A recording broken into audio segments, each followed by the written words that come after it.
ఓం శ్రీ గురుభ్యో నమః. ఓం శ్రీ మాత్రే నమః. నిన్న కవిత గారు ఒక కొత్త పార్టీని స్థాపించారు. 25 ఏప్రిల్ 2026 10 గంటల 10 నిమిషాలకి ఆవిడ పొద్దున కొత్త పార్టీని స్థాపించడం మనకి కనపడుతుంది. సరే, ఈ కొత్త పార్టీ స్థాపించిన తర్వాత ఈవిడికి ఏ విధంగా ఉంటుంది? ఈ పార్టీ వల్ల ఈవిడికి ఏదైనా లాభం ఉంటుందా? ఈవిడ అనుకుంటున్న ప్రయోజనాలు లాంటివి ఏవైనా వస్తాయా? వీటిని మనం పరిశీలిద్దాం.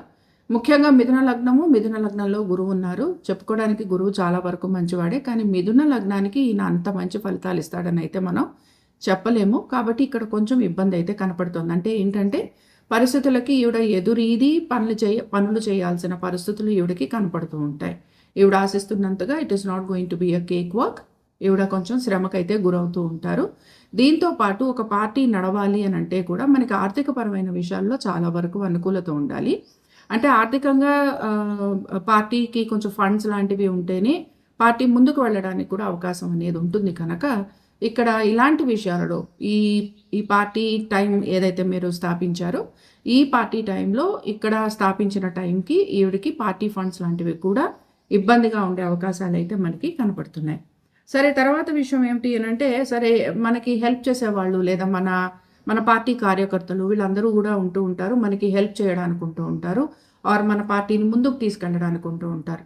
సో ఒక లీడర్కి ఏదైనా సరే ఒక పార్టీ స్థాపించినప్పుడు బేసిక్గా మనకి ఫండ్స్ ఒకటి బాగుండాలి. రెండోది విషయం ఏమిటి అని అంటే, మనకు ఆ పార్టీ కార్యకర్తలు మనతోటి ఎప్పుడూ కూడా నిలబడి మనకి ఎటువంటి ఇబ్బంది వచ్చినా కూడా మనతో పాటు ముందుకు సాగేందుకు వాళ్ళు కూడా వస్తూ ఉండాలి. సో ఇప్పుడు ఇక్కడ విషయం ఏమిటి అంటే, ఈ విషయాలలో కవిత గారికి మాత్రం చాలా ఇబ్బందులు ఉండబోతున్నాయి. బేసిక్గా ఈవిడికి ఎవరైతే హెల్ప్ చేస్తారో, లేకపోతే ఈవిడ ఎవరి నుంచి అయితే హెల్ప్ చేయాలి, ఆ హెల్ప్ వస్తుందని ఆశిస్తూ ఉంటారో, లేకపోతే ఈవిడ పార్టీ కార్యకర్తలే వీళ్ళందరూ కూడా ఏ రకంగానూ కూడా ఈవిడికి సహాయపడే అవకాశాలు అనేవి మనకి ఎక్కడా కూడా కనిపించటం లేదు. అలాగే అంటే సాయపడేందుకు ఎవరు తోడు రారు అని చెప్తున్నాను. అలాగే ఈవిడికి కూడా ఎవరు సహాయం చేసే అవకాశాలు కూడా లేవు. అందుకని ఏమవుతుందంటే, ఒక రకంగా it is going to be a lonely battle అనమాట. సింగిల్ బ్యాటిల్ అవ్వబోతోంది. ఈ సింగిల్ బ్యాటిల్ వల్ల ఆవిడకి కొంచెం ప్రాబ్లం అయితే ఉంటుంది. తర్వాత ఇప్పుడు సాధారణంగా మొన్నటి వరకు కూడా ఆవిడ వాళ్ళ సొంత పార్టీలోనే ఉండటం జరిగింది. తర్వాత అనేక కారణాల వల్ల ఆవిడ బయటికి రావటం జరిగింది. సో ఇప్పుడు దీని విషయం ఏమిటి అని అంటే, ఇప్పుడు ఒక్కొక్కసారి మన గ్రోత్ అనేది మన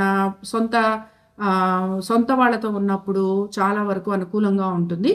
కానీ ఒక్కొక్కసారి ఇలా బయటికి వచ్చినప్పుడు ఒంటరి పోరాటం అనమాట. ఒక్కరే యుద్ధం చేయాల్సిన పరిస్థితులు, లేదా ఒక్కరే ఆవిడ అన్నిట్లోనూ కూడా నిలబడాల్సిన పరిస్థితులు కనపడుతున్నాయి. దీనివల్ల అటు వాళ్ళ సొంత పార్టీకి ఈవిడ బిలాంగ్ అవ్వరు, అలాగే ఈ పార్టీలో కూడా ఈవిడ ఆశిస్తున్నంతగా గ్రోత్ అనేది లేకపోవటం వలన ఈవిడ రెండిటికి చెడ్డ రేవులాగా ఈవిడది తయారవుతూ ఉంటుంది అనమాట. సో ఒక రకంగా ఏంటంటే, సొంత పార్టీలోనూ ఈవిడికి ఎక్స్పెక్టెడ్ గ్రోత్ అనేది కనిపించట్లేదు. అలాగే ఆవిడ ముందర నుంచి ఉన్న పార్టీ ఏదైతే ఉందో వాళ్ళ సొంత పార్టీలో, ఈ రెండిటి ద్వారా కూడా ఈవిడికి ఎటువంటి లాభము అనేది కనిపించడం లేదు.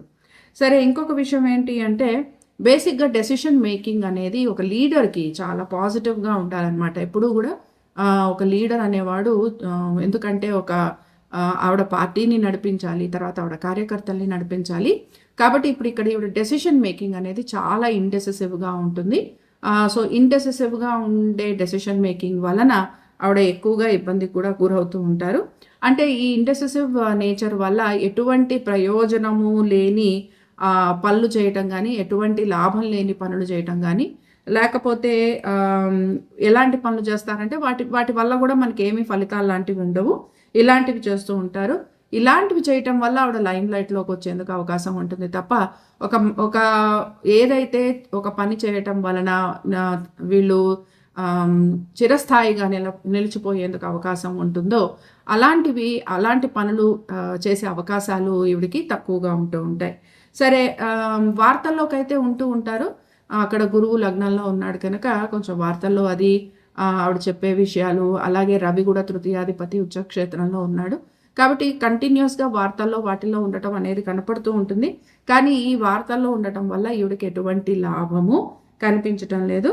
అలాగే ముఖ్యంగా పార్టీకి న్యాయపరమైన ఇబ్బందులు అనేవి కలిగే అవకాశాలు ఎక్కువగా ఉంటాయి. సో పార్టీకి సంబంధించి అతి జాగ్రత్తగా కవిత గారు చూసుకోవాల్సిన పరిస్థితులు లేదా కవిత గారు నిర్ణయించాల్సిన పరిస్థితులు కనపడుతూ ఉంటాయి. సో న్యాయపరమైన ఇబ్బందులు, ఆరోగ్యపరమైన ఇబ్బందులు ఖచ్చితంగా కనపడే అవకాశాలు కవిత గారికి ఈ పార్టీ పెట్టిన తర్వాత కనిపిస్తూ ఉంటాయి. అలాగే పార్టీ కార్యకర్తల సహాయ సహకారాలు కూడా మనకి ఉండాలన్నమాట. కాబట్టి ఇక్కడ ఏంటంటే అన్నిట్లోనూ ఈవిడే ఎక్కువగా రావటం అనేది కనపడుతూ ఉంటుంది. సహాయం కానీ లేకపోతే పార్టీ కార్యకర్తల ఒక ఏదైతే పనులు ఈవిడ పార్టీ కార్యకర్తల నుంచి ఎక్స్పెక్ట్ చేస్తూ ఉంటారో అలాంటివన్నీ కూడా ఇక్కడ ఈవిడకి వచ్చే అవకాశాలు చాలా చాలా తక్కువగా కనపడుతున్నాయి.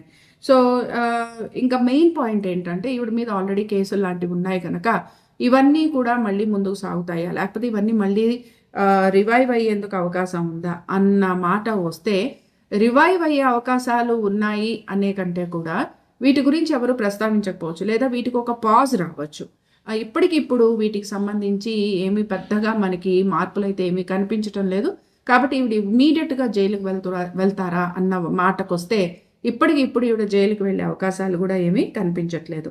సో బేసిక్గా ఏంటి అని అంటే ప్రయత్నం అనేది అయితే ఈవిడ చేస్తున్నారు. బట్ ఒక రకంగా ఈ ప్రయత్నం అనేది చాలా పాజిటివ్గా ఉంటుందని అయితే చెప్పడానికి కనిపించటం లేదు. అలాగే ఈ పార్టీ పెట్టడం వలన ఆవిడ మళ్ళీ ఒక మంచి స్థాయికి రావడం కానీ, లేకపోతే ఆవిడ అనుకుంటున్నట్టుగా ఆవిడ కళలు ఏవైతే ఉన్నాయో అవి తీరుతాయా అని అంటే ఈ విషయాలలో కూడా మనకి ఇక్కడ క్వశ్చన్ మార్కే కనపడుతుంది. అంటే ఆవిడ అనుకున్న కళలు ఏవైతే ఉన్నాయో అవి చేరేందుకు ఈవిడికి ఇబ్బంది మాత్రం ఉంటుంది, లేదా ఈవిడ చేరలేని పరిస్థితులు, లేదా చేరలేరు అని కూడా మనం చెప్పుకోవచ్చు. సో పొలిటికల్గా ఒక రకంగా ఏంటి అని అంటే ఓకే పెట్టడం అయితే జరిగింది, బట్ ఇది చాలా పెద్ద గ్రోత్ని అయితే ఇవ్వడం లేదు. అలాగే ఇది అనుకున్నంత స్థాయిలో, ఆవిడ ఆశిస్తున్న స్థాయిలో అన్ని రకాలుగాను పురోగతి ఈవిడికి ఉంటుందని కూడా మనకి చెప్పడానికి కనిపించడం లేదు. సో బేసిక్గా హెల్త్ పరంగా కానీ, వెల్త్ పరంగా కానీ మనకి ఇక్కడ చాలా ఇబ్బందులు కనపడుతున్నాయి. దీంతో పాటు పార్టీ కార్యకర్తల హెల్ప్ అనేది కూడా చాలా తక్కువగా కనపడుతుంది.